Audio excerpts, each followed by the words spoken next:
what did you learn yesterday? Did you have your picture in your desk? Is your picture in your desk? Can you share it with us? Kayla is 7.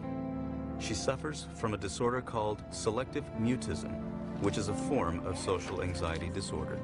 There are some children that just manifest social phobia this way. They just literally shut down. And they do it with their voice because that's their easiest way of not communicating, not interacting. They find that, and over time they learn, that's like a learned behavior. So they shut down and they don't speak, so no attention will be brought to them. Do you brush your teeth every day?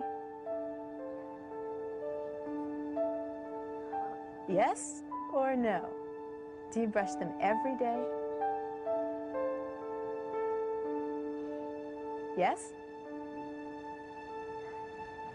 Are you shaking your head, Jess?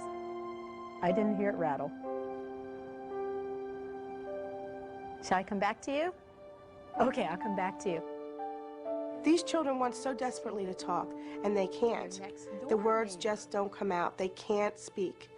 It's stuck. I've had little kids tell me that they're stuck in their throat, they're stuck in their chest, their tongue's playing tricks on them, their lips won't open up right, their mouth just doesn't work, their brain is telling them not to talk.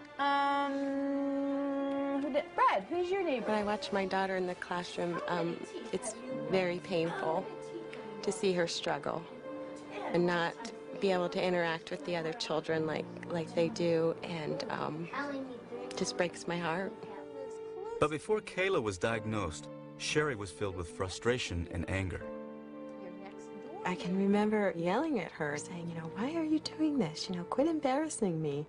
And I really thought that it was some kind of control, that she was doing this almost on purpose. I mean, this child was suffering from major anxiety, and I just didn't understand. It's often difficult for parents to tell that these children have social phobia or selective mutism. Reason being because at home they're comfortable and they're totally fine. And I go first. They're often bossy, they're stubborn, they're very assertive. You got that one. Oh. Oh. Everybody got you. Give me $1. Guy am I. Sherry has suffered from anxiety for many years, but she didn't associate her feelings of fear with Kayla's behavior. And then one day, she had to give a speech to a classroom full of her peers, and reality hit. The fear that took over my body, I mean, I was literally feeling sick, I was sweating, and that's when it brought so much light to me. I'm like, oh my gosh, this is what my daughter is feeling every single day. Lives close to you. In the majority of cases, this anxiety is hereditary. It's passed on from one family member to the next. So when these parents find out that the symptoms that these children have are due to anxiety, it makes them take a step back and realize, this is me, this was my brother, this was my sister. All of these things that my child is going through is what I went through and what I'm feeling. It's just been a real eye-opener for me. I've learned so much about myself. It helps me to understand myself better, and mostly it helps me to understand Kayla. This is me on the map of my room. Natalie is Kayla's best friend in school. I cherish their friendship because Kayla has come so far this year. And a lot of the credit goes to Natalie and to her teacher, Mrs. Decker. All she keeps saying is no. These children tend to bond with very outgoing children because they will do the speaking for them. And that's what you see with Kayla. You see Kayla having bonded with Natalie. Well, when she's shy to talk, she just tells me and she whispers it to me and I say it for her. Where's the Pacific Ocean?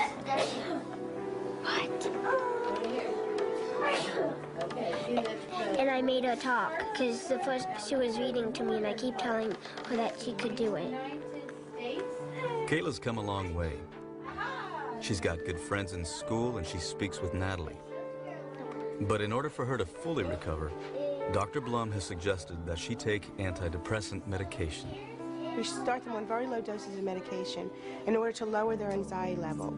The children are much more receptive when their anxiety is lower. They're able to perform the things that we need them to do. Once Kayla becomes more confident and comfortable in the classroom, she will be slowly taken off her medication. The prognosis of selective mutism, when it's viewed from an anxiety perspective, is excellent. These children overcome selective mutism. So if we can give them the coping skills and develop behavioral techniques to be able to deal with a stressful situation, they're able to carry that over into their life as they get older. Now I try to look at things in such a positive way, and I know that, we recognize the problem and that we're getting help for her, and she's going to overcome this at a young age. And she won't hopefully have to go through the pain all these years that other people do.